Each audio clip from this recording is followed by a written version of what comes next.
Paul in his letter to the Galatians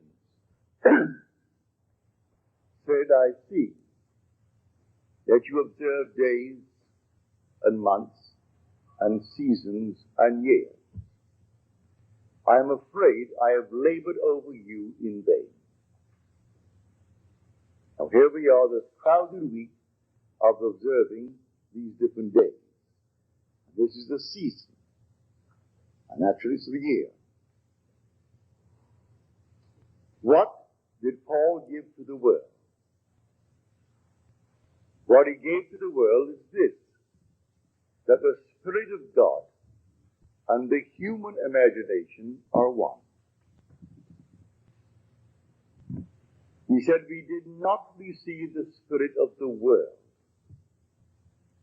but the Spirit which is from God, that we may understand the gifts bestowed upon us by God.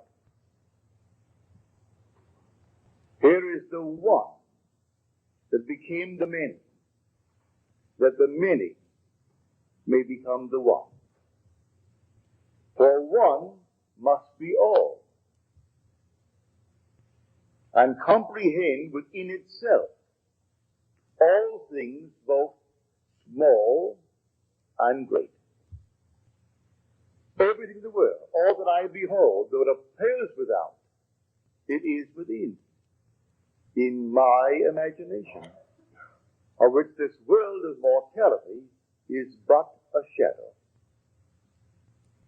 So when we are told, if I be lifted up, I will lift all men and draw all men unto me. Now we are told he is lifted up. Therefore all men are already redeemed. But they have to experience it within themselves. They are already redeemed. But in this world of mortality, this must be now, I would say, repeated within the individual. For he must contain and experience all within himself. There is only God in this world. God only acts and is in existing beings or men.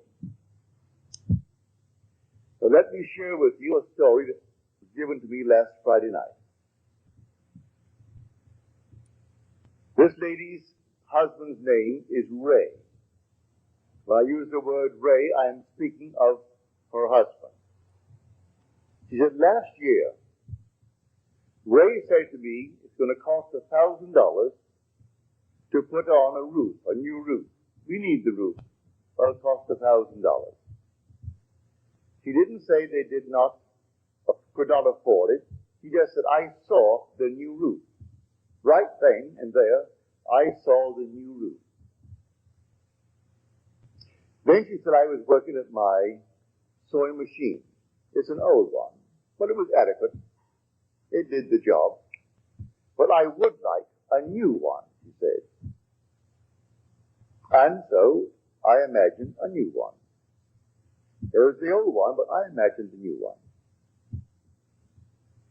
Then I was putting away my tape recorder, and I felt how heavy this thing is.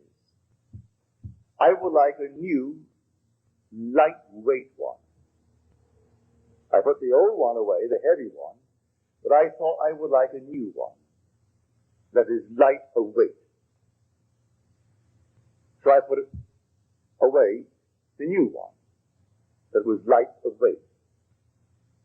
Then she said, Ray said to me, my new shoes hurt. He just bought them and they were hurting.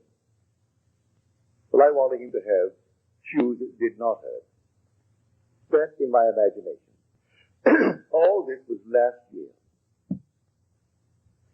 Then came the turn of the calendar year, and we had a robbery. No, they didn't steal the roof, but they took the other movable objects. And this past week, I got a settlement from the insurance company, pardon me, for $2,050 odd. I now have my nice new sewing machine. I have my nice lightweight tape recording. Ray's shoes do not hurt. And there is money for the roof and much, much, much left over. Now, who instigated the robbery? Now on Friday you will hear, if you go to service, there are 7 words on the cross. 3 taken from Luke, 3 from John, and 1 from Matthew and Mark. The same one from Matthew and Mark, which is the 4th one. My God, why hast thou forsaken me? That's the one taken from these 2 Gospels. But the first one used on the cross is from Luke. Father, forgive them, for they know not what they do. Everything is moving under compulsion. No one sees the invisible causation. No one sees the invisible imaginal acts that is putting pressure upon everyone who is bent in a certain direction to perform the needed act to produce the imaginal act that is completely unseen by the world. Here, every natural act, natural effect, has a spiritual cause and not a natural. A natural cause only seems. It is a delusion of the fading vegetable memory. Now, in her letter to me, she said, these things I remember. They were all last year, but I remember them. In her case, she is blessed that she could remember when Ray said to her, it's going to cost $1,000 to put on the new roof, and I saw the new roof. Even at the moment, maybe, we thought we could not now afford the new roof. When I used my sewing machine, it was adequate, it was good, it did the job, but I would like a new one, and I saw a new one. And when I put away my tape recording, it's all right, it was adequate, but it was heavy when I put it away. I thought, I've seen all these nice, new, lightweight ones, and I would like a nice, lightweight one, good one. Now she said, I have all of them. I have my nice, new, lightweight, my new machine, raised shoes that do not hurt, and the roof will be a new one. The money is there, and much left over. So the first cry on the cross, Father, forgive them. They know not what they do. They're all asleep, moving under compulsion. And men and women, unwittingly, most of them, some wittingly, are setting the whole thing in motion. And they're simply moved. So someone given to the feeling of getting something for nothing, so he takes the tape recorder. If he sells it for anything, that's profit. It costs him nothing. No matter what it cost her, whatever he could get for it, that was sheer profit. If he goes out and finds something that he stole for $100, and he could move it quickly for $15, and one gets a bargain, he made $15. It cost him nothing. His investment was nothing. And there are those in the world who think that way. They're all passing through the furnaces. So the first word on the cross, a word on the cross does not mean a single word. It's a completed thought. So the shortest word is, I thirst. But there are 2 words. Then the next one from John is, it is finished. There are 3 words. All right. Still, it is 1 word when you take the 7 words. So the first word is from Luke. Father, forgive them, they know not what they do.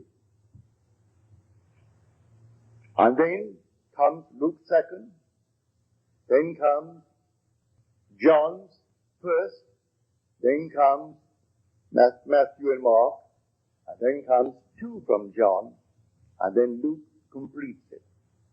Father, into thy hands I commit my spirit. Well, then he said, and this little punctuation mark has been pushed around in the second word on the cross, which is from Luke. And the thief turns to him and asks him to have mercy on him. And he said, behold, I say unto you, today thou shalt be with me in paradise. Well, you could alter the punctuation mark and put the comma after today. But no, leave it just as it is. Behold, I say unto you, today thou shalt be with me in paradise. This is now resurrection. And when I am lifted up, I will draw all men unto me. For all things are in my own wonderful human imagination. And I am all imagination. So when I am lifted up, I draw all. At the very moment, I draw them all with me. But they individually must have the experience that I have had. But they are already redeemed because I took them up with me. Because all things exist in the human imagination. And anyone who is resurrected, well, he can't be resurrected and leave behind him any part of himself. So the whole vast world is raised up with him. I am telling from experience, the heavenly chorus sing when this thing took place. They sing the fall, actual fall, into division, and the resurrection into unity. They sing it out. And then the regeneration through resurrection from the dead. They actually sing it out. And the words, it is finished, I heard it, but I didn't sing it. The heavenly chorus sang it. When I walked by and everyone was made perfect as I was perfect. And then at the very end, the chorus sang out, it is finished. That was the sixth word on the cross. And the last one is when this garment comes off. And that is the 31st Psalm. The 5th verse. Into thy hands I commit my spirit.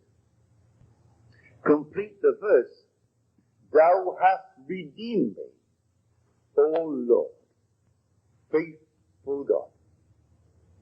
That was the promise at the beginning. I would fall into division and become fragmented, dwelling in awe that not a thing in this world could be apart from me. Because how could I be apart from something that I'm going to influence? Because all things by a law divine in one another's being mingled. If I'm not penetrating you now, I couldn't see you. You couldn't hear me if I did not penetrate you and you penetrate me. So all things by a law divine in one another's being mingled. So when I am lifted up, I take with me my entire universe, my whole vast world, knowing that every one that is now shadowed in that world will have a repetition of the same experiences. For one fell into division, and then resurrected into unity, bringing all back together into the one. So in her case, I can't tell you how thankful I am that she shared it with me. That she could now actually feel that the robbery, which seemed at the moment as a shock, she lost the tape recorder, she lost this, all the movable objects. And then came the settlement from the insurance company for $2,050, which replaced these with the new one. All the light ones, and enough to put on the roof. and then still left over. So Father, forgive them. Yes, the thieves of thieves. It's yourself pushed out anyway. Here someone is tonight accused for stealing maybe what? A little cup or a saucer. And yet the bank where I bank, United California Bank, they're still looking for the internal thief who stole $50 million last year from their subsidiary in Basel, in Switzerland. $50 million. And they know it all is on the inside. It can only be on the inside by trusted employees. They think they can bring it down to six trusted employees. They can't quite put their fingers on it because in Switzerland there are all these strange hidden accounts. But they are missing $50 million. So someone goes into the bank and holds it up and gets $1,000 and we balloon the whole thing. The other thing is hush-hush. There is a bank in Illinois a few months ago, close to $7 million, and they still can't quite put their finger on how it happened on the inside. No one came in and robbed them. And we speak of the little shoplifting on the outside. And the poor little girl goes off to jail, or the little boy goes off to jail. I'm not condoning it. If you could stop the investment from the inside, your dividends would jump from its little 3% or 4% to 20%. If you could only stop it from the inside. All things happen, really, in the true sense of the word, from the inside. So that every so-called act in the outer world that seems so, well, a cause in itself. May I tell you, every natural effect has a spiritual, imaginal cause, and not a natural. A natural cause only seems. It's a delusion of what? The fading memory. Man can't quite remember. Pardon me. Luckily, she remembered when Ray said we could use and need a new roof. But it will cost $1,000, and so that's put into the future. She remembered when he complained the new shoes were hurting. In her mind's eye, she revised it instantly at that moment. The roof and the shoes. When she worked on her machine, she revised it. It was adequate, but she said, I have a new machine, sewing machine. And putting the heavy tape recorder away, she wanted a new one that was light of weight, and she revised it, and she got, in her mind's eye, a lightweight new tape recorder. Then she goes home one day to find the house had been robbed. She carried insurance, so she bought in the insurance, and here they paid her the $2,000, which replaced all these things in a new way. So I tell you, this story is the greatest story ever told. There's no story like it. But Christianity needs forever and forever to be saved from secular history. It is not secular history. It's the history of your own wonderful human imagination.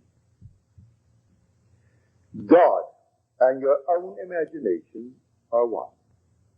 They're one. You are an immortal being. You cannot die. Because you are all imagination. And when you actually know it from experience, then you can wipe your tears. Nothing can pass away.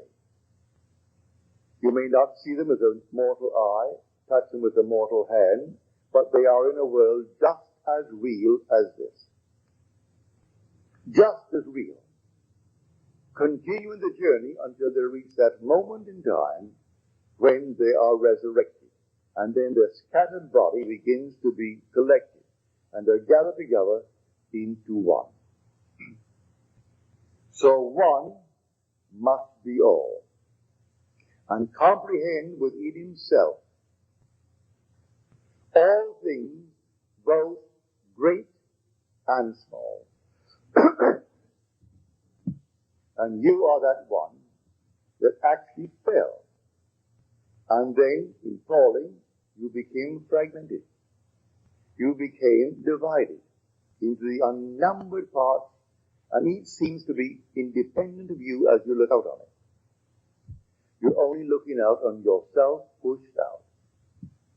And your whole vast world must make real your unknowing imaginal acts, or your knowing imaginal acts. I ask you to trust this teaching. Believe in your imaginal acts. You may not see it tonight or tomorrow, but believe in it. Actually assume the most glorious thing in the world for yourself or any aspect of yourself. Trust it. And that imaginal act, if it takes 1,000 or 10,000 or 100,000 of your projected selves, will use them to make that thing become real in your world. As she said in her letter to me, you may call it imagination, or some may call it thought. But this I do know, having remembered what I did last year, I can say it does produce reality. As I've told you time and time again, imagining creates reality. That all the objective facts of the world are produced through imagination. There isn't a thing that you can name in this world that wasn't first imagined. But you can veto it the minute you imagine it. You can say, as she could have said, we can't afford it, and stop it. She didn't say we can't afford the $1,000 for the roof. She saw the roof, and it was new. But she didn't see the robbery. That's the means. Now, let me turn you now to the 55th chapter of Isaiah. My ways are higher than your ways, and my thoughts than yours. This is the chapter where you're told, my word shall not return unto me void, but it must accomplish that which I purpose and prosper in the thing for which I sent it. So my ways are higher than your ways. Don't concern yourself with how it's going to be done. For the same voice who spoke these words said this in the 32nd chapter of Deuteronomy, the 39th verse. I, even I, am He. I kill, I make alive. I wound, I heal. I do all these things, and none can deliver out of my hand. He's playing all the parts. And if one is basically inclined to steal, he will use it to produce the necessary means to get the money to put on the roof. So she comes home and there was a robbery. All the things have been replaced with new ones and better ones as she desired them. At the moment it seemed to be a shock, but she set the whole thing up in motion, for she's the one who spoke those words. I kill and I make alive. I wound and I heal. And none can deliver out of my hands. For the Spirit of God and the human imagination are one. And there is nothing but God. All things were made by Him. And without Him was not anything made that was made. And so if all things are made by Him, is there a thief in the world? He's playing that part. Is there a so-called hero in the world? He's playing that part. A coward? He's playing that part. He's playing every part in the world. And it all adds up to produce the unseen imaginal acts of men. So you are alone. And you think, no one sees me. and this means nothing. It's only my imagination. And you carry on your lovely imaginal act. And so that's it. Not knowing that you're actually producing tomorrow's effects in this world. And when it comes into the world, that natural effect has an unseen, invisible, imaginal act as cause, and not a natural cause. A natural cause only seen. It is a delusion. Delusion of what? Of your fading memory. You don't remember when you did it. So when confronted with your own harvest, you can't quite believe it. You can't remember when you did anything that could actually be like this. I didn't rob myself. I never thought for one moment of robbing to get the money. No, but I did see the whole thing done. And there are thieves in the world, all over the world, and they're all played by God. There is nothing but God. God only acts and is in existing beings or men. Now let me find that actor, because God only acts, and He is in all existing beings or men. Well, I'm a man. I've got to find that actor. For the thing that I see reflected in the mirror when I shave in the morning is a mask. That's persona. Now, who is wearing that mask? I answer, you say, Neville. I turn around and I say, yes, here I am. But who is the being that is there? I am. That's my real name. But the mask is called Neville. But I will say, I am Neville. So the wearer of the mask called Neville responds. That being in that mask, behind that mask that no one sees, is God. And now the whole vast Christendom will celebrate this victory of God, that He actually died, literally died. But God's first attribute is mercy. And God turned death into sleep. And then rose the sexes to work and to weep. And so all the sexes rose as mass. When God died, He buried Himself in humanity and died. And then His first attribute, mercy, turned it into sleep. That's what Blake meant when he said eternity exists. And all things in eternity, independent of creation, which was an act of mercy. That was the merciful act, to turn death into sleep. And God is dreaming this dream. One day He will awake. And when He awakes, He resurrects.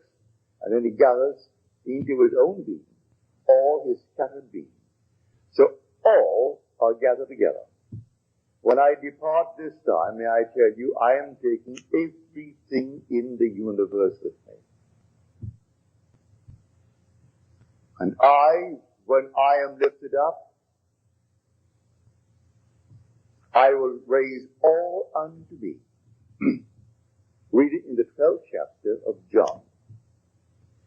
Not one can be left, because all things exist in the human imagination. But it's not raised up until He who is scattered is awakened to unity. And then He draws into His one being all that was scattered. So the sin, His fall into division, and His resurrection to unity. His fall into the generation of decay and death, and His regeneration into the generation of the resurrection from the dead. So when He actually is raised from the dead, He gathers all into His own being. And they're all with Him. No matter where He goes, He has His whole vast world raised up, hasn't left one behind Him. But everyone shattered in the world will have a reproduction of that trauma within themselves. So what is now being dramatized as a memorial this week, for this is really a memorial. This is simply a great memory, a remembrance of what God has already accomplished. And so they're perpetuating it through Good Friday, then comes the burial on Saturday, then comes the resurrection on Sunday. But the whole thing is done. It's all done. Only to be repeated in the individual. And then the individual, who is the semen scattered, becomes the unit. And he draws his vast world unto himself, and he is resurrected. So the one becomes the many. And then the many become the one. So whenever one is raised, he takes his whole vast world with him, even though it seems to be left behind. And every aspect that it seemingly is behind becomes the unit, and then it raises up. So one must be all. That is the story of the Christian mystery. One must be all. So, the first cry on the cross, Father, forgive them. They know not what they do. And they do not know what they do. They go blindly on under compulsion, executing the unseen imaginal acts of humanity. And they move under compulsion. To pick this up, I told the story. I was severely criticized for it by a lady at a dinner party one night when Fred Bales, who is now gone from this world, and he gave a party at the Ambassador Hotel. And I had told this story about 2 weeks before, and one of his great, I would say, contributors, who would come and always write a huge big check at the end of a year or end of a month to keep that going. And she was most critical that night. As I said, I didn't feel well that night at all. And she said, I can't quite understand how you could take the platform, an audience of 2,600, 1,000 who could not get in, they're all overflowing, at the Fox Vulture, and tell what you told concerning your wife. That was my first wife. I told a simple story to explain that everything in this world must be forgiven. I don't care what it is. When I met the girl who now bears my name, who is the mother of my daughter, the very first moment I met her, I knew she is going to be my wife. She didn't know it, but I knew it. I said to myself, she doesn't know it, but she is going to be my wife. We sailed for Barbados 6 months later. She met my mother, met my family, met them all. They all loved her. That was back in 1936. In New York City, because of some archaic law, it's now passed. You couldn't get a divorce unless she was insane for 7 years, or adultery, and that's all. The Orthodox Christian churches have sewed the whole thing up so that it made life miserable, and made everything simply, a burden to all. When I met her, I had just such an entangled background. And here's New York City, the most archaic city in the world concerning its laws. I went to bed and slept as though I were happily married to the girl who now bears my name. I did not have any physical emotion with her. Just she was sleeping there and I am here, and it's blissful. I did that for 1 solid week. Then comes a telephone call from the court one morning, telling me that I must come down to the federal court on Tuesday morning. Well, I was groggy. It was early in the morning. And in those days, I didn't rise as early as I do now. And so I just said, all right, and I hung up. after I hung up, I wondered, what on earth is all this nonsense? What have I done? I must be in court. I haven't received the summons. Not a thing. I must be in court. Well, on Tuesday morning that I'm supposed to be there, I made no effort to go there. Well, about 9:30, the phone rang. It's the court. And they say to me, you're supposed to be here in court this morning. You meet at 10. And I said, what on earth am I supposed to be in court for? They said, well, it happens that your wife is arrested. And you thought maybe you could throw some light on the reason for her arrest. That's why we asked you to come down. Well, I wasn't shaved. I simply threw myself into the clothes and off I went to a taxi down to the court. And I got there just as they were bringing her in. Man whispered into the three judges, one judge's ear, that I was in the audience. The judge asked me to take you don't have to swear, but will you please take the stand and throw some light on the behavior of your wife? She tells me you've been separated now for almost 14 years. I said, yes. Is it a religious reason why you've been separated? I said, no, none whatsoever. We knew we were wrong the very first day we got married. We knew it was completely a failure. Right away. Then he read the case. She was picked up for shoplifting. They went to her home and found other things in her home. I said, what do you say for this? I said, as far as I'm concerned, I don't think that really she is a shoplifter. As far as I'm concerned, she just moved under compulsion. Taking into consideration her age, she's 8 years my senior, and she's passing through a certain emotional state. And do be lenient. We have a son, and he lives with me. And I don't want anything to happen to his mother that would cast any shadow on his life. He is a wonderful boy. He is in my charge by law. He is in my home, lives with me, and I don't want anything to happen to her. But in any way would reflect upon my son. The judge said, in all my years on the bench, I have heard no plea by one for another who has every reason in this world to get her committed, because that in any other state would be enough for what he wants to be divorced. And yet he pleads for. He sentenced her to 6 months. And then on my plea, he suspended it. She met me on the outside and said, Neville, that was a very decent thing to do. Give me my papers. She knew I was looking for. And my dancing partner told her I was looking for to serve the papers and therefore to be scarce and move out of New York City. So she did. But she had to commit the act, and they had to call me and ask me to throw light upon that. How could I condemn her?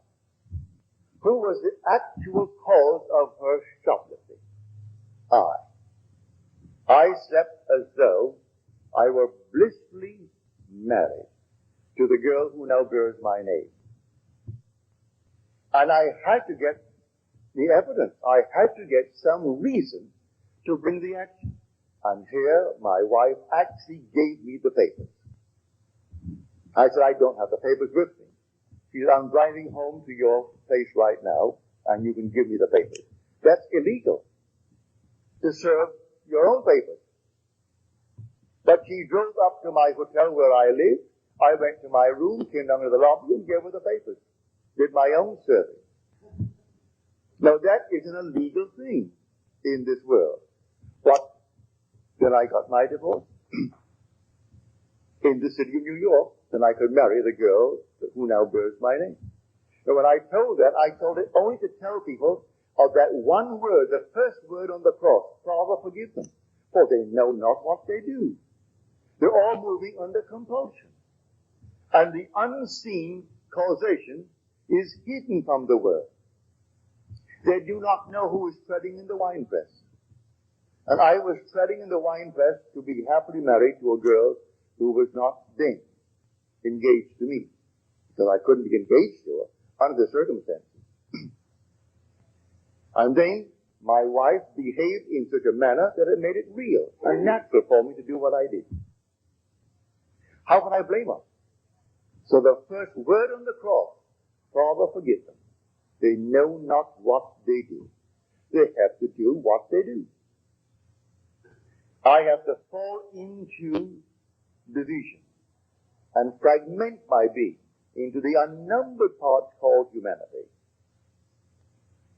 and then rise into unity and gather all my scattered members together and rise as God himself. That's the story. It is God who fell and God who rises. So I know from my own experience, nothing dies. Those who have not had the experience here, all right, they're restored in a world that is terrestrial, just like this. And they continue their journey until that moment in time when they're resurrected.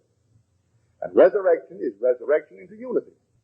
And the outpictured world, the whole vast universe, is himself pushed out, is gathered together then. And they move up. And when I am lifted up from the earth, I will draw all men unto me. See it? This is the mystery of which we speak here night after night. You're not some tiny little thing that's pushed out. You are the whole. One must be all. And the day will come, you will find that you really are the all. So not one person in the universe could be outside of you when you are resurrected. Because as you are raised up, you raise all this. And each would have the experience of being raised up, and all eventually will be the one. And in that day, there shall be one. His name one, as we're told in Zechariah. But Blake tells it so beautifully in his dream of 9 nights, called Valor, or the 4 Zoe. And then he tells a story of the falling into division. And when they're all gathered together, this one man they call Jesus. And they in him, and he in them, live in perfect harmony in Eden, the land of life. For you are the Lord Jesus Christ, whose resurrection they're going to celebrate this coming Sunday. Who tell that to the priest, the Sabbath? Tell that to any minister. Because they are some deceit. They do not know who the Lord Jesus Christ is. I tell you, the Lord Jesus Christ is buried in you. And he is your own wonderful human imagination. That's the Lord Jesus Christ. And when he is raised in you, you will raise all in this universe with you. That is the story. So I want to thank my friend for sharing with me her experience and being big enough to remember. If man could only remember the imaginal acts. She remembered when the roof needed repairs or a new one, and the cost was excessively high for them at the moment. She remembered her husband complaining about the pain the new shoes caused, the weight of the tape recorder, and then working on the machine, the sewing machine, and it was adequate, it was good, but she would like a new one. And then came out of nowhere a robbery, and took all these movable objects. And then came the insurance that sent the check for $2,000 odd, that replaced all the movable objects and enough for the roof and much, much over. So she can actually say, for forgive them, Father, those who took it? Did they not do her a favor? And yet, they are thieves in their own eyes, and thieves in the eyes of society, and they are. You know who played the part? God. And you know who actually made them do what they did? The lady who wrote me the letter. Now she knows the words in that 32nd chapter of Deuteronomy. I, even I, am He, and there is no God beside me. I kill, and I make alive. I wound, and I heal. And there is none that can deliver out of my hand. No matter what happened, if we only had the memory, we could trace it to a forgotten imaginal act on our part.